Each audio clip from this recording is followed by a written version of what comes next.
Si quelqu'un m'avait dit, il y a quelques années, que ma vie ressemblerait à ce qu'elle est aujourd'hui, je ne l'aurais jamais cru.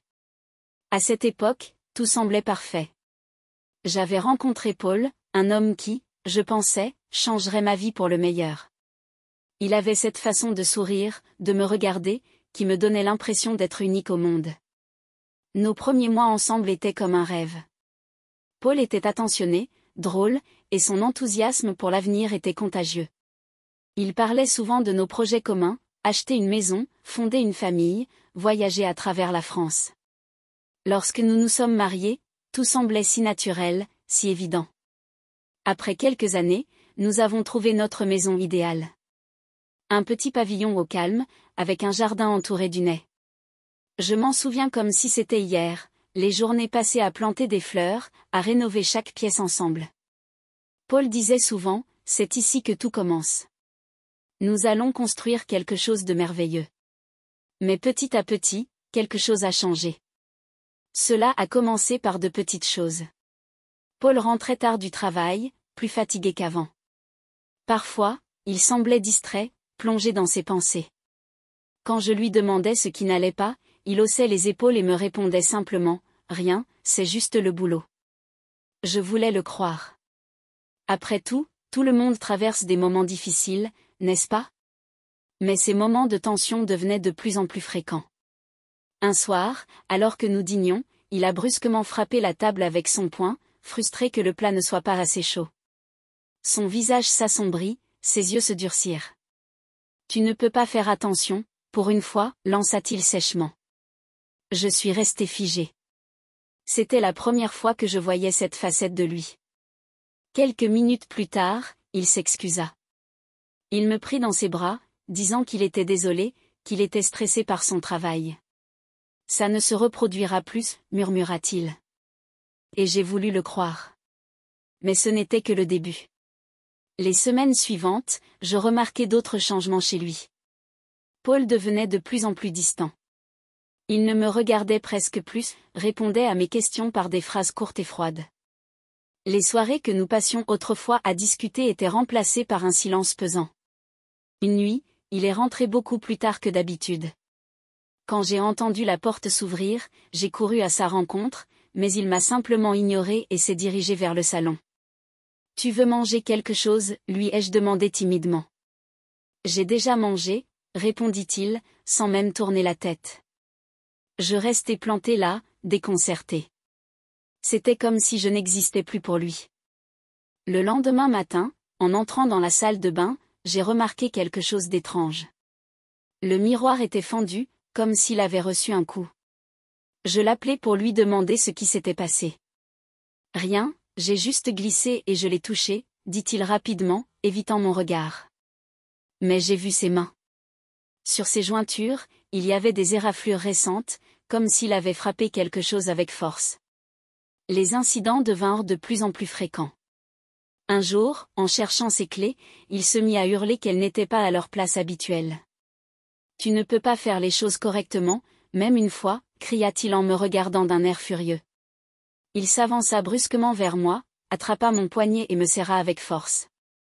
La douleur me fit grimacer, mais je n'osais pas crier. Puis, soudain, il relâcha sa prise. Ses traits se détendirent, et il murmura, « Je suis désolé. Je ne voulais pas. » Mais le mal était fait. Cette nuit-là, en me déshabillant pour me coucher, je remarquai un bleu sombre autour de mon poignet. J'essayais de le cacher, même de moi-même, comme si ne pas le regarder pouvait effacer ce qui venait de se passer. Chaque jour, je m'accrochais à l'espoir que tout cela n'était qu'une phase. Mais cet espoir devenait de plus en plus fragile. Un soir, alors que je rangeais le salon, j'entendis un bruit survenant de la cuisine. Quand j'y suis entré, j'ai vu Paul debout, tenant une bouteille de vin presque vide. Ses yeux étaient vitreux, et son visage exprimait une colère sourde. « Qu'est-ce que tu fais là ?» me lança-t-il d'une voix froide. J'ai entendu du bruit. « Tout va bien ? » Bien sûr que non. Rien ne va bien, et toi, tu ne fais rien pour arranger les choses. Il avança vers moi, menaçant. Avant que je puisse répondre, il me poussa brusquement. Je tombai en arrière, frappant le coin de la table avec ma hanche. J'avais envie de crier, mais je restais silencieuse, paralysée par la peur. Paul me regarda un instant, puis tourna les talons sans un mot, me laissant seule, tremblante, sur le sol froid. Le lendemain de cette nuit où Paul m'avait poussée, je me suis levée avec une douleur sourde dans le côté. La marque sur ma hanche était devenue bleue et violette, un rappel visible de ce qui s'était passé. Pourtant, je n'en ai parlé à personne. Pas à mes amis, pas à mes parents. Une petite voix en moi chuchotait que je devais garder tout cela pour moi. Paul agissait comme si rien ne s'était passé. Ce matin-là, il était assis à la table de la cuisine, lisant son journal, comme à son habitude. Il m'a regardé en entrant dans la pièce et m'a offert un sourire. Un sourire qui, autrefois, me réchauffait le cœur, mais qui maintenant semblait faux, presque effrayant. « Bien dormi ?» a-t-il demandé d'un ton décontracté. Je n'ai pas répondu tout de suite. Je l'ai observé, cherchant dans son visage un signe de regret, une trace de remords. Mais il semblait parfaitement calme, détendu, comme si ce qu'il avait fait la veille n'avait jamais eu lieu. « Oui, ça va », ai-je répondu finalement, en me forçant à sourire. J'aurais voulu crier, lui demander pourquoi il était devenu comme ça, pourquoi il me faisait autant de mal. Mais je n'ai rien dit. Peut-être parce que je ne voulais pas déclencher une autre crise. Les jours suivants furent étranges. Paul était plus calme, presque attentionné. Il m'a même offert un bouquet de fleurs un soir en rentrant du travail, un geste qu'il n'avait pas fait depuis des années. « C'est pour toi », a-t-il dit en me tendant les fleurs, son sourire presque sincère. Je les ai prises, hésitante. « Merci. Je suis désolée pour ces derniers temps », a-t-il ajouté, en évitant de me regarder directement. « Le travail est compliqué, tu comprends. » J'ai hoché la tête, incapable de trouver les mots. Peut-être que c'était son moyen de s'excuser, de reconnaître qu'il allait trop loin. Une part de moi voulait y croire. Mais ce moment de répit fut de courte durée. Une semaine plus tard, un nouvel incident éclata, plus violent encore. C'était un samedi après-midi. Je rangeais la maison pendant que Paul était dans le jardin, bricolant quelque chose près du garage. Il faisait chaud, et j'avais ouvert toutes les fenêtres pour laisser entrer l'air. Je venais de poser un vase sur la table du salon quand il entra soudainement, l'air furieux. « Où est ma clé ?» aboya-t-il. Je me retournai, surprise par son ton. « Quelle clé ?» ?»« La clé du garage. » Elle était sur la table, et maintenant elle a disparu. « Tu l'as prise ?» ?»« Non, je ne l'ai pas vue, » répondis-je, essayant de rester calme. Mais il s'approcha rapidement, son visage se durcissant. « Ne me mens pas. Tu es toujours en train de toucher à mes affaires. » Je reculai instinctivement, levant les mains pour me défendre. « Je te jure, je n'ai rien pris, Paul. Peut-être que tu l'as déplacé sans t'en rendre compte. » Ces mots semblèrent le rendre encore plus furieux. Avant que je ne puisse réagir, il attrapa mon bras, le serrant avec une telle force que je laissai échapper un cri. « Tu me prends pour un idiot » hurla-t-il, ses yeux remplis de colère. Je tentai de me dégager, mais sa poigne était trop forte. « Paul, arrête. Tu me fais mal. » Il me relâcha brusquement, me poussant en arrière. Je trébuchai et tombai sur le sol, le souffle court, les larmes me montant aux yeux. Il se tint là, me regardant de haut, respirant lourdement. Puis, sans un mot, il sortit de la maison, claquant la porte derrière lui. Je restai au sol pendant plusieurs minutes, tremblante, essayant de calmer mon cœur affolé. Mon bras me faisait mal là où il m'avait agrippé, et je savais qu'un autre bleu apparaîtrait bientôt. C'était la première fois que je réalisais pleinement à quel point la situation était devenue dangereuse. Ce n'était plus seulement des éclats de colère ou des mots blessants. C'était une violence physique, une menace constante qui pesait sur moi. Cette nuit-là, alors que je tentais de m'endormir, une pensée effrayante me traversa l'esprit, et si cela empirait ? Ce matin-là, quelque chose était différent. Paul n'était pas à la maison. Il avait quitté le lit bien avant que je ne me réveille, et pour la première fois depuis longtemps, j'ai ressenti un étrange mélange de soulagement et d'inquiétude. Le silence dans la maison me semblait à la fois rassurant et pesant. J'ai décidé de profiter de ce moment pour m'occuper de moi, quelque chose que je n'avais pas fait depuis longtemps. Après un long bain chaud, je me suis installée dans le salon avec une tasse de thé. Mais à peine avais-je commencé à me détendre que j'ai remarqué quelque chose d'étrange, une enveloppe posée sur la table basse. Elle n'y était pas la veille. En tremblant légèrement, je l'ai ouverte. À l'intérieur, une seule feuille de papier avec une note écrite à la main, dans une écriture que je ne reconnaissais pas. Je sais ce qui se passe. Si tu as besoin d'aide, fais-le-moi savoir. Mon cœur s'est arrêté. Qui avait écrit cette lettre? Et comment cette personne savait-elle ce qui se passait entre Paul et moi? Je me suis levée précipitamment, regardant par la fenêtre comme si je m'attendais à voir quelqu'un m'observer. Mais la rue était déserte, et tout semblait normal. Pourtant, cette note ne me quittait pas l'esprit. Quand Paul est rentré ce soir-là, il semblait plus calme que d'habitude.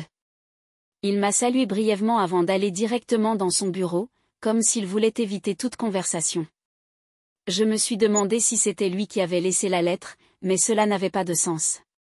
Il n'avait pas l'air de vouloir m'aider, bien au contraire. Et pourquoi aurait-il utilisé une écriture différente? Cette nuit-là, alors que nous étions couchés, j'ai essayé de briser le silence. Quelqu'un a laissé une lettre aujourd'hui, ai-je dit doucement, sans le regarder. Paul s'est tourné vers moi, et son expression a changé instantanément. Quelle lettre? J'ai hésité une seconde avant de répondre. Une lettre anonyme. Elle disait que quelqu'un savait ce qui se passait. Son regard s'est durci. Tu as montré cette lettre à quelqu'un? Non, ai-je répondu rapidement. Il s'est redressé brusquement, son visage à moitié caché par l'ombre de la chambre. Si quelqu'un essaie de se mêler de nos affaires, je vais m'en occuper. Tu entends? J'ai hoché la tête, mais à l'intérieur, je sentais la peur monter. 2 jours plus tard, alors que je faisais le ménage dans la cuisine, j'ai entendu un bruit venant de la porte d'entrée. C'était un léger coup, presque imperceptible. Je me suis approchée, mon cœur battant à tout rompre. En ouvrant la porte, je n'ai vu personne, mais il y avait une autre enveloppe posée sur le seuil. Je l'ai ramassée, mes mains tremblantes, et l'ai ouverte rapidement. Cette fois, le message était plus long. Il va trop loin. Tu ne peux pas rester. Je peux t'aider, mais tu dois me faire confiance. Laisse une lumière allumée dans la chambre si tu veux qu'on parle. Mon esprit s'est rempli de questions. Qui était cette personne? Était-ce un voisin? Un inconnu qui avait remarqué quelque chose? Ou quelqu'un qui connaissait Paul? Je me suis assise, incapable de réfléchir clairement. Si Paul découvrait cette lettre, il pourrait devenir encore plus dangereux. Mais une part de moi, celle qui cherchait désespérément une issue, voulait y croire. Cette nuit-là, je n'ai pas allumé la lumière, trop effrayée par ce que cela pourrait provoquer. Mais l'idée de quelqu'un, quelque part, prêt à m'aider, m'a donné un fragile espoir. Le lendemain matin, alors que je préparais le petit déjeuner, Paul est arrivé derrière moi sans bruit. Il posa une main sur mon épaule, et je sursautai, renversant presque la casserole. « Qu'est-ce qui te rend si nerveuse ?» demanda-t-il d'un ton moqueur. « Rien, juste fatigué », mentis-je, évitant son regard. Il resta silencieux pendant un moment, mais je sentais son regard fixé sur moi. Puis, d'un ton calme, il ajouta, « Tu sais, je n'aime pas quand les gens se mêlent de nos affaires.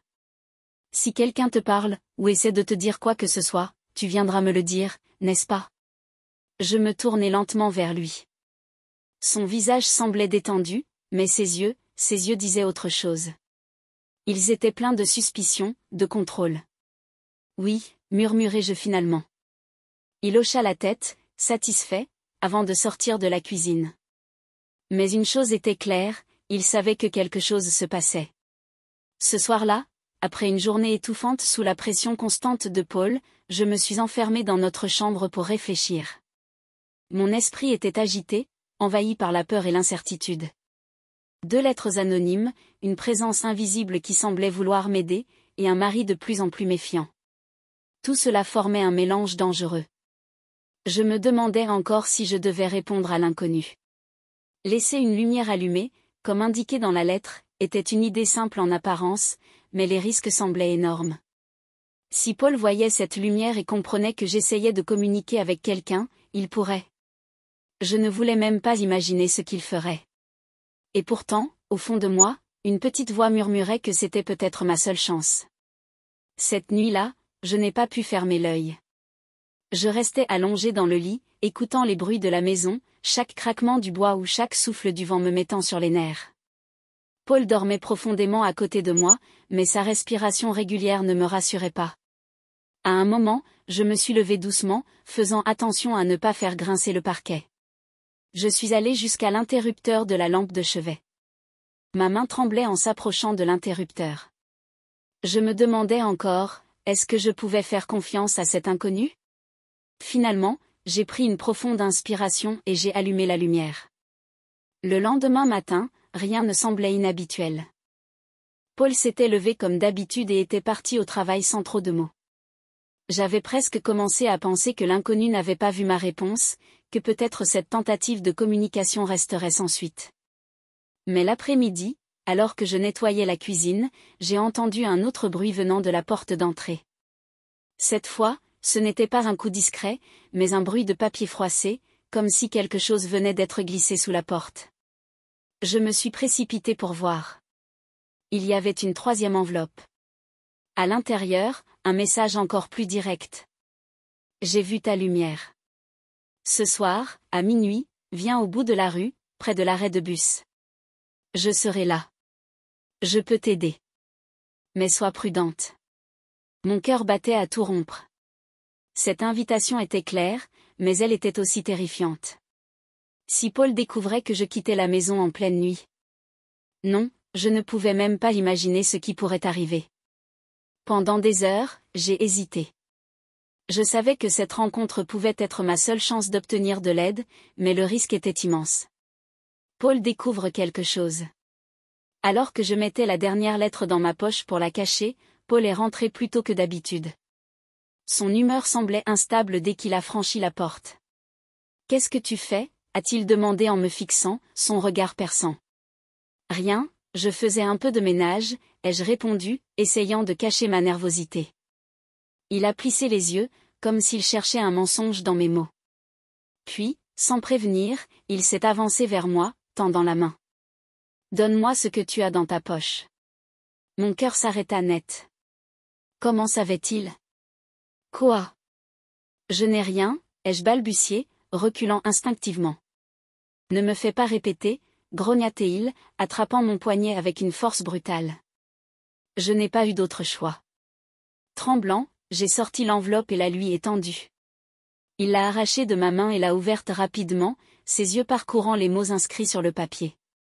Son visage se transforma en une expression que je n'avais jamais vue auparavant, mélange de rage et de trahison. « Qui est-ce » hurla-t-il, sa voix résonnant dans toute la maison. « Je ne sais pas » ai-je répondu, les larmes aux yeux.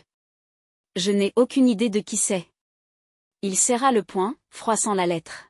« Si tu crois que tu peux jouer à ce petit jeu avec moi, tu te trompes lourdement. Personne ne viendra te sauver. Personne. » Il me fixa encore un instant, puis, sans un mot de plus, il quitta la pièce, claquant violemment la porte derrière lui. Cette nuit-là, je savais que les choses avaient changé. Paul ne me faisait plus seulement peur. Maintenant, il surveillait chacun de mes gestes, prêt à agir à la moindre erreur. Mais malgré cela, je savais que je devais aller à ce rendez-vous. C'était ma seule chance. Alors, à minuit, alors que Paul dormait profondément, j'ai enfilé mes chaussures, prenant soin de ne pas faire de bruit. Mon cœur battait si fort que j'avais peur qu'il m'entende. Quand je suis sorti de la maison, l'air froid de la nuit m'a frappé, mais cela m'a donné une étrange sensation de liberté. Je me dirigeai vers l'arrêt de bus indiqué dans la lettre. La rue était sombre et silencieuse, et chaque pas résonnait comme un coup de tonnerre dans le calme de la nuit. Quand j'arrivai à l'arrêt, une silhouette se détacha de l'ombre. C'était une femme. Elle portait un manteau sombre et une écharpe qui couvrait partiellement son visage. Je m'attendais à tout sauf à ça. « C'est toi » murmura-t-elle, brisant le silence. Je hochai la tête, incapable de prononcer un mot. Elle s'approcha, tendant une main vers moi. « Je sais ce que tu traverses. Et je sais comment te sortir de là. Mais tu dois me faire confiance. » Je n'avais jamais vu cette femme auparavant, mais dans son regard, il y avait une détermination étrange, presque rassurante. « Qui êtes-vous » demandai-je enfin, ma voix tremblante. Elle fit une pause, puis répondit, « Une amie, ou quelqu'un qui a vécu la même chose que toi. » Je regardais cette femme, incapable de dire quoi que ce soit. Sa voix était calme, mais ferme, et elle semblait parfaitement savoir ce qu'elle faisait ici, contrairement à moi, qui me sentais complètement perdu. « Vous avez vécu la même chose, murmurai-je, toujours méfiante. Elle hocha la tête. « Oui. Je sais ce que c'est que d'être sous le contrôle de quelqu'un. Mais écoute-moi bien, si tu veux t'en sortir, tu vas devoir agir vite. Paul ne changera pas. Il va devenir de plus en plus dangereux. » Son ton direct m'effrayait, mais ce qu'elle disait résonnait en moi. Chaque mot semblait dévoiler une vérité que je n'osais pas formuler à voix haute. « Comment savez-vous tout ça » demandai-je, ma voix tremblante. Elle hésita un instant, regardant autour d'elle pour s'assurer que personne ne nous observait. Puis elle répondit, « J'ai enquêté sur lui. Paul n'est pas ce qu'il prétend être. Il a un passé sombre. Tu n'es pas la première femme qu'il détruit. » Ces mots me frappèrent comme un coup de tonnerre. Mon souffle se coupa, et je fis un pas en arrière, incapable de croire ce que j'entendais. « Ce n'est pas possible, » murmurai-je.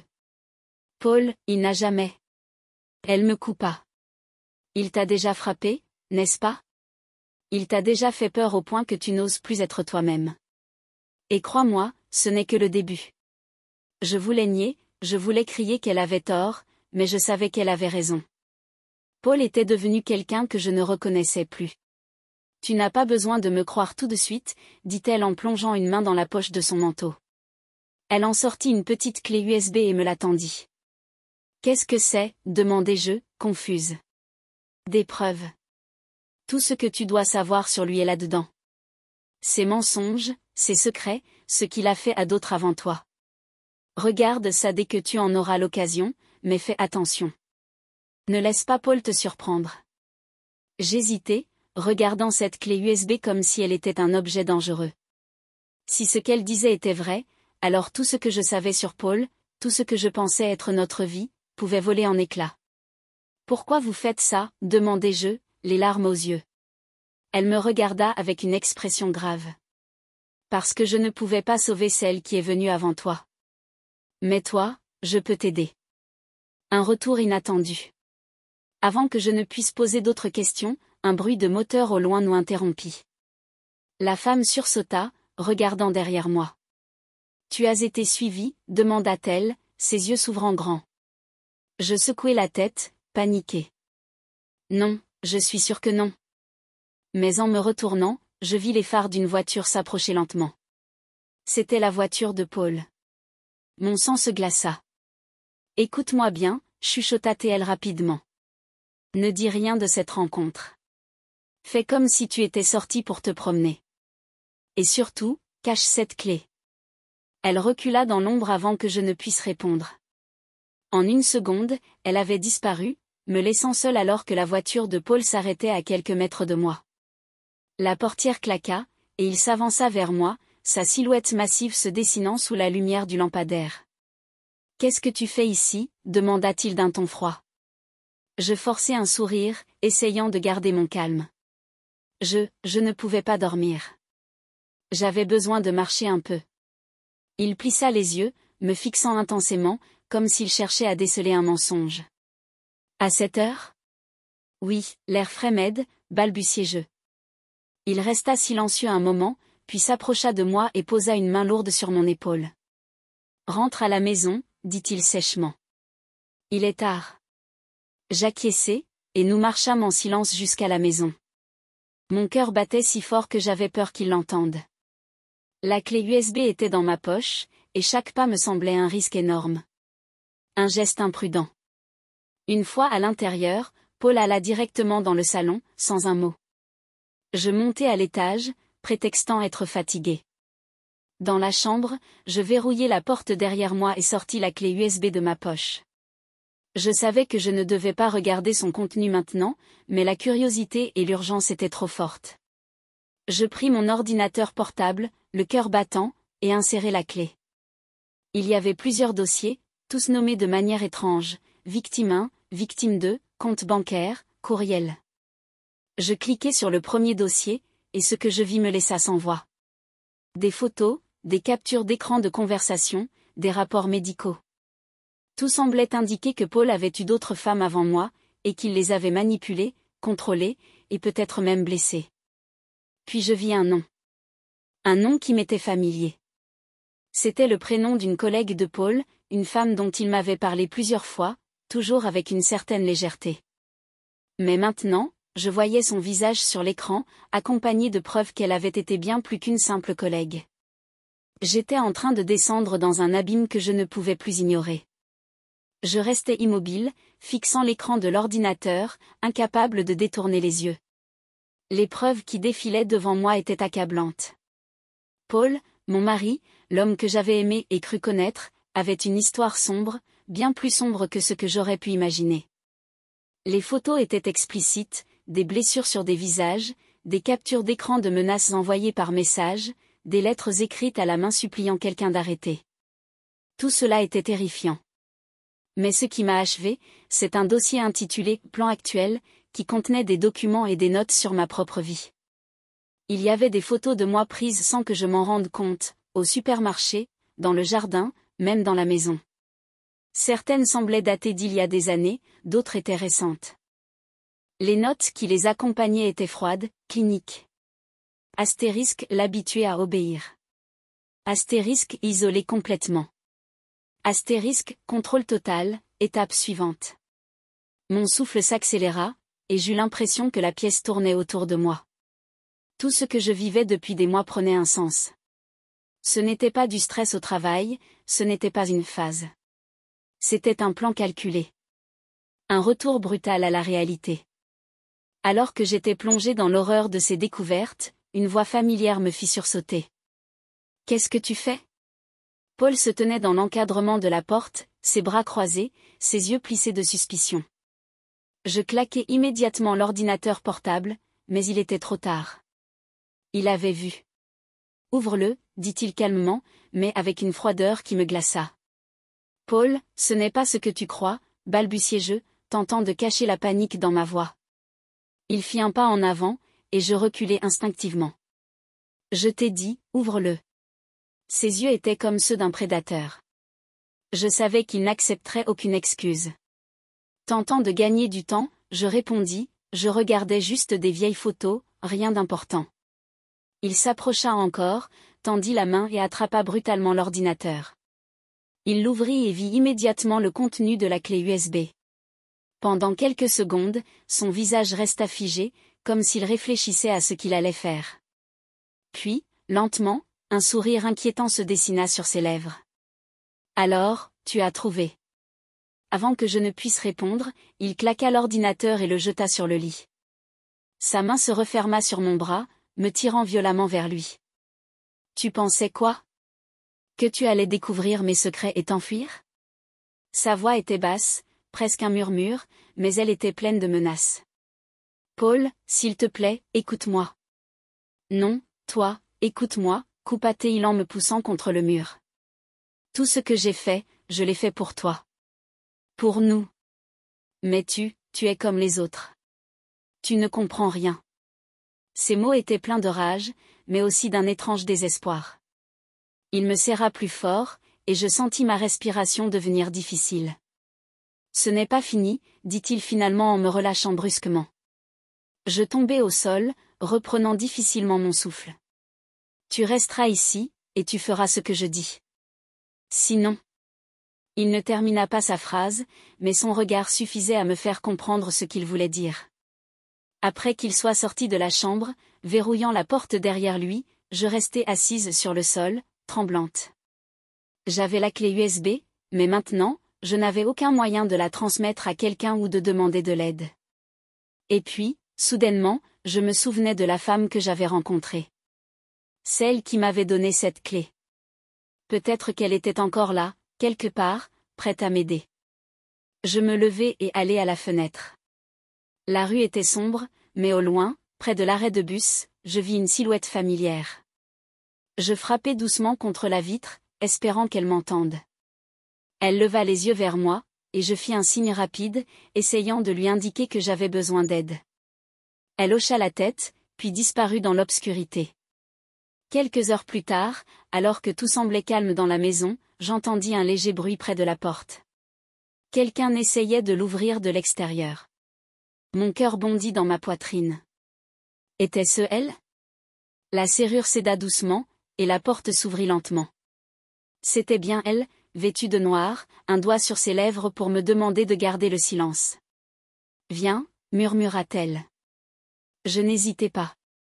J'attrapai la clé USB et la suivis hors de la pièce. Nous descendîmes les escaliers sur la pointe des pieds, en essayant de ne pas faire de bruit. Mais alors que nous atteignions la porte d'entrée, une voix retentit derrière nous. « Vous allez où ?» Paul était là, debout en haut de l'escalier, une batte de baseball à la main. La batte de baseball dans les mains de Paul brillait sous la lumière tamisée du couloir. Il descendait les escaliers lentement, chaque pas résonnant comme un coup de marteau dans le silence pesant de la maison. Son regard alternait entre moi et la femme qui se tenait à mes côtés, prête à m'aider. « Alors, c'est elle, ton sauveur » ricana-t-il, un sourire tordu étirant ses lèvres. « Tu pensais vraiment pouvoir partir, comme ça, sans que je le remarque ?» Je sentais mon corps trembler. Je voulais répondre, mais ma voix refusait de sortir. La femme à mes côtés resta immobile, fixant Paul avec une étonnante sérénité. « Laisse-la partir, dit-elle enfin, sa voix calme mais ferme. Paul éclata de rire. « Laisser partir ? Elle est à moi. Cette maison, cette vie, tout ça m'appartient. Toi, par contre, je me demande ce que tu fais ici. Qui es-tu, pour te mêler de ce qui ne te regarde pas ?» La femme fit un pas en avant, se plaçant légèrement devant moi. « Je suis celle qui va mettre fin à ton petit jeu. Tu as brisé assez de vies, Paul. Ça s'arrête ici. » Son ton ne tremblait pas, et même si elle semblait vulnérable face à la stature imposante de Paul et à la batte qu'il tenait, elle ne reculait pas. Paul serra la batte plus fort, son visage se tordant sous l'effet de la colère. « Tu penses pouvoir m'arrêter ? Et toi ? Dit-il en pointant un doigt vers moi, tu penses pouvoir fuir après tout ce que j'ai fait pour toi ? Il fit un pas vers nous, mais la femme sortit quelque chose de sa poche, son téléphone. Elle le brandit devant elle, l'écran allumé. Tout est enregistré, déclara-t-elle calmement. Chaque mot que tu dis, chaque menace. Et si tu fais un pas de plus, tout partira directement à la police. Paul s'arrêta net. Son visage pâlit légèrement, mais il tenta de masquer sa peur par un rire forcé. « Tu bluffes. »« Et c'est moi » répliqua-t-elle. Un silence tendu s'installa. Paul semblait peser ses options, son regard oscillant entre moi et la femme. Je savais qu'il était imprévisible, qu'il pourrait céder à sa colère à tout moment. Mais pour la première fois depuis longtemps, je voyais quelque chose dans ses yeux, du doute. Profitant de cet instant d'hésitation, la femme me tira doucement par le bras. « Viens » murmura-t-elle. Nous commençâmes à reculer vers la porte d'entrée, sans quitter Paul des yeux. Il semblait figé, comme un animal pris au piège, incapable de décider s'il devait attaquer ou fuir. Lorsque nous atteignîmes la porte, elle murmura à nouveau, « Cours ». Nous sortîmes de la maison en trombe, mes jambes à peine capables de suivre la cadence. Derrière nous, j'entendis Paul crier quelque chose, mais je ne me retournai pas. La femme me guida vers sa voiture garée un peu plus loin, et nous y montâmes rapidement. Alors que la voiture démarrait, je regardais la maison s'éloigner. C'était la maison où j'avais cru être heureuse, où j'avais cru que ma vie était parfaite. Mais maintenant, elle n'était plus qu'un souvenir sombre, un lieu de douleur et de peur. Une fois que nous étions en sécurité, à plusieurs kilomètres de la maison, la femme arrêta la voiture sur le bord de la route. Elle se tourna vers moi, me tendant une bouteille d'eau. « Ça va aller maintenant » dit-elle doucement. Je pris une gorgée, incapable de répondre. Mes mains tremblaient encore, et les larmes que j'avais retenues jusque-là commencèrent à couler. « Tu as fait le bon choix » ajouta-t-elle. « Tu es en sécurité maintenant. » Les jours suivants furent flous. Avec l'aide de cette femme, dont j'appris qu'elle s'appelait Claire, je déposai une plainte contre Paul. Les preuves contenues sur la clé USB, ainsi que les enregistrements qu'elle avait faits, furent suffisantes pour qu'il soit arrêté. Mais ce n'était pas seulement la justice qui m'apporta un soulagement. C'était le simple fait de savoir que je n'étais plus seule, que quelqu'un avait vu ma souffrance et avait tendu la main pour m'aider. Peu à peu, je commençai à reconstruire ma vie. Ce ne fut pas facile, et les cicatrices, tant physiques qu'émotionnelles, prirent du temps à guérir. Mais chaque jour, je me sentais un peu plus forte, un peu plus libre. Un matin, alors que je me promenais dans un parc, je m'arrêtai pour admirer le soleil se levant à l'horizon. Pour la première fois depuis des années, je ressentis une véritable paix intérieure. J'étais libre.